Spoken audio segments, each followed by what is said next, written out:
So recently on the channel, we of course have been talking quite a bit about Xbox because I'm an Xbox YouTuber. I've been trying to tell you people this. You keep calling me other types of YouTubers, but it is clearly not true. But Xbox has been getting beat over the head with a bat for really the past week or so, really longer than that. But obviously, a lot of this is stemming around Game Pass. The price increase for Game Pass, of course, all of the things tied into it. Many people blaming Call of Duty as the major reason for the price increase. Even though Xbox and Xbox lawyers went in front of Congress and said, hey, we're not raising the price of Game Pass because of Call of Duty, that's poppycock. And then, well, no, it wasn't poppycock. But how did it get to that point? Well, the 30 million or so Xbox Game Pass monthly users was expected to grow to 50 or 60 million with the inclusion of Call of Duty. And that didn't happen. Xbox expected it to get over 100 million at some point in time because now Call of Duty is right there and you got other Xbox games, but that didn't happen. So many people are quick to point out Call of Duty, the Activision Blizzard deal, as really the thing that hurt Game Pass the most in the long run. And I do think that there is some credence to that, but I've kind of been thinking about this from a different perspective, kind of taking a step back and looking at the overall bigger picture, because realistically speaking, before the price increase, and obviously the changing of the tiers now, you don't get the games in Game Pass on day one that are first-party Microsoft games unless you have Game Pass Ultimate. You don't get Call of Duty unless you have Game Pass Ultimate, which is $30. $20 Xbox Game Pass Ultimate before this price increase was arguably one of the best deals in gaming. When you really think about it and when you really look at it, you had access to all of these games. You had access to first-party Microsoft games, all of their affiliate studios, of course, third-party games. Sometimes Microsoft would cut them a check. But it still never lit the world on fire. It still never became the common way to play games. And I understand that there's a lot of people that are still physical collectors and stuff like that, but those types of people are really a bit of a dying breed. The upcoming generation, they're preconditioned to digital games. And so I don't think they care quite as much as a lot of other people do. And I get it, game ownership is important, but that segment of the market is rapidly becoming smaller and smaller because companies are even starting to, limit the amount of physical products. So with that in mind, why did Game Pass not light the world on fire?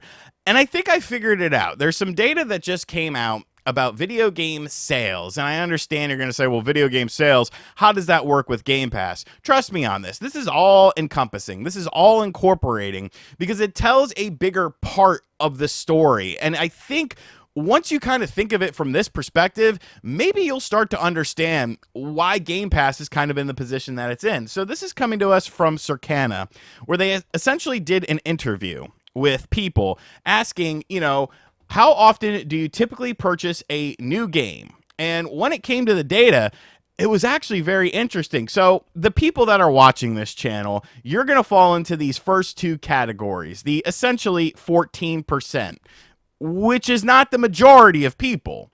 The majority of people are not constantly seeking out video game news. They don't have their finger on the pulse. They're not watching video game related content on YouTube. You look at my channel and it's a pretty big and successful channel, but really I'm just a microcosm in this thing of YouTube. I could be doing Liddy, Fortnite, and Minecraft content and be making way more views. Granted, I would hate myself and I wouldn't like making that content at all because I don't care about it, but there are plenty of men in their 30s and upwards that are making that content and making bank because that's a bigger piece of the pie right now that exists out there. So 4% are more often than once a month.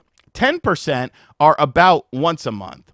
22% is once every 3 months. 18% is once every 6 months, 12% is once a year, and 33%,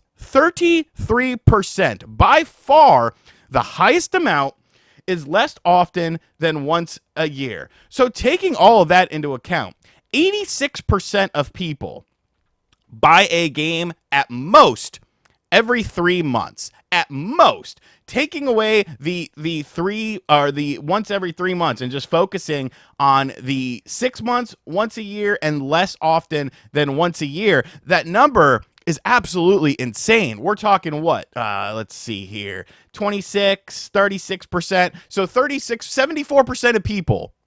I think my math is right on that, right? I don't know, maybe 64% of people. Yeah, it's 64%. 64% of people buy a game once every 6 months or less. So I know what you're saying to yourself. What the hell does this have to do with Game Pass? I think this completely highlights exactly what is wrong with Game Pass. And that is, there's too much stuff on there. It's a sensory overload on Game Pass right now.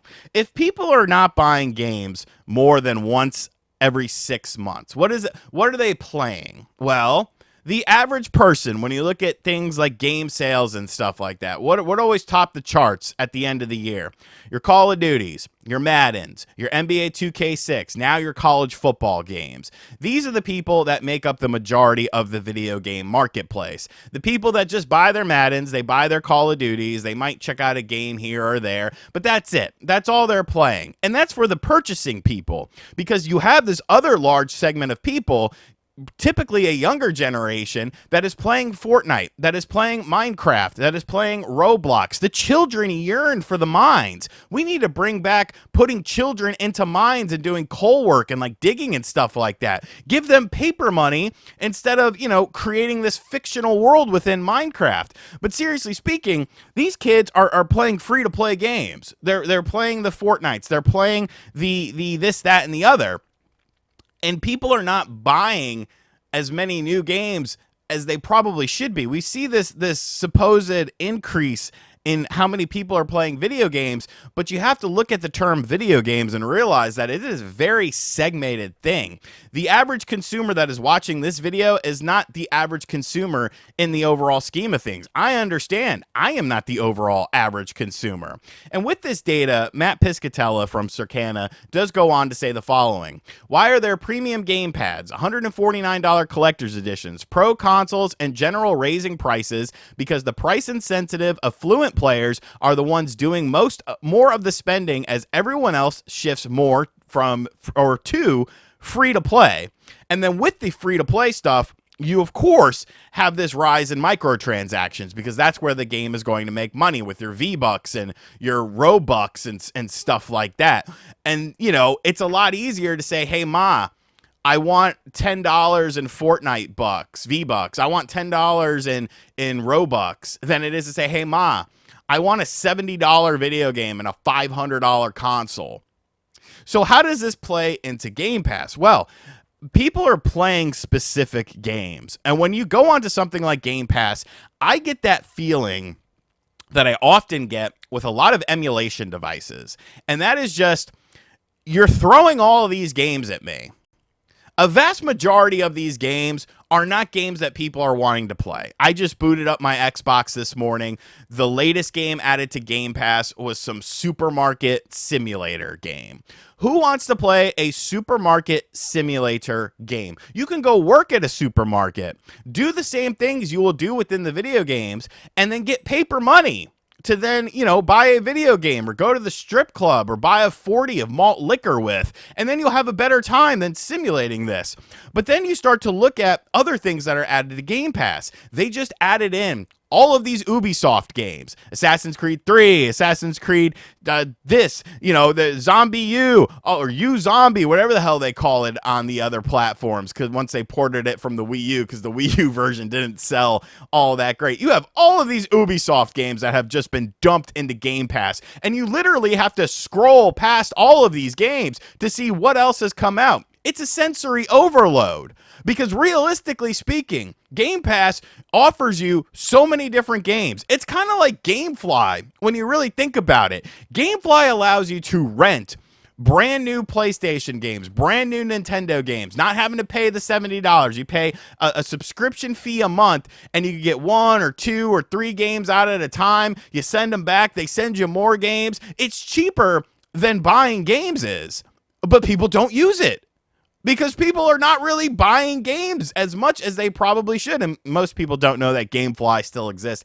GameFly, we did a deal before a couple of years ago. Reach out to me. I will gladly talk about your service and let people know this. But, you know, going back to this graph here, it's not only that people are only buying, you know, a new game once every 6 months, once a year, less often than once a year. It's what people are playing. And a vast majority of people are just playing the comfort games. They're playing the games that they know, their Fortnites, their Roblox, their Minecrafts, and stuff like that. We are the outliers in this situation. And going back to my analogy of sort of the sensory overload with Game Pass, you know, you're not going to be able to play 10 to 12 games in a month that come out on something like Game Pass. When I think about the retro, sort of pre-built retro console, do I end up playing a bunch of the games that I'm not familiar with that have weird names or this, that, or the other? No, I end up playing the stuff that I'm familiar with. I end up playing the same sorts of games over and over again. Yes, occasionally I'll check out something else, but I'm also in a different position. I'm also in a position of, you know, video games are my job. Video games are essentially a huge part of my life. The average person isn't like that. And I think Game Pass wanted to make the average person become just enthralled with video games. But when you're talking about $360 a year for Game Pass Ultimate, when a vast majority of people are spending less than, at most, $140 a year on video games, because you're buying one every 6 months, $70 a pop, that's $140 in a year. $70 in a year. Less than $70 in a year. Even if you do every 3 months at $70, 70 times 4 is $280. That's still less than Game Pass.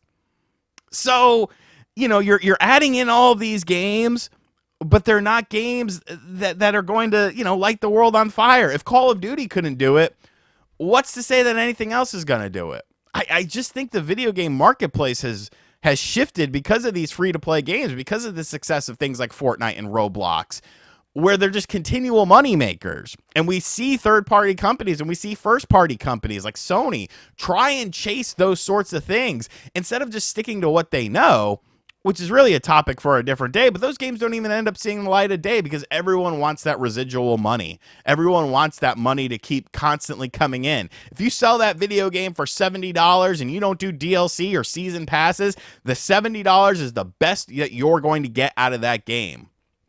And it's a scary situation.